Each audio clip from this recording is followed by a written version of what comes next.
పిల్లలు ఏది అడిగినా నువ్వు కాదనవని మా అమ్మ చెప్పింది. మరి నువ్వు ఎలాగైనా ఈ ప్రసాదం తినాలి. ఏ పాప, గుడి మూసే సమయం అయింది, బయటికి రా అమ్మా.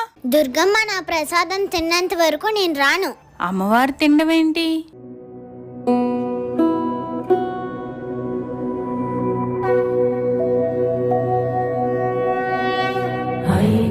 నందిని నందిత మేదిని విశ్వ వినోదిని నందినుతే గిరివర వింధ్య శిరోధిని వాసిని విష్ణు విలాసిని జిష్ణునుతే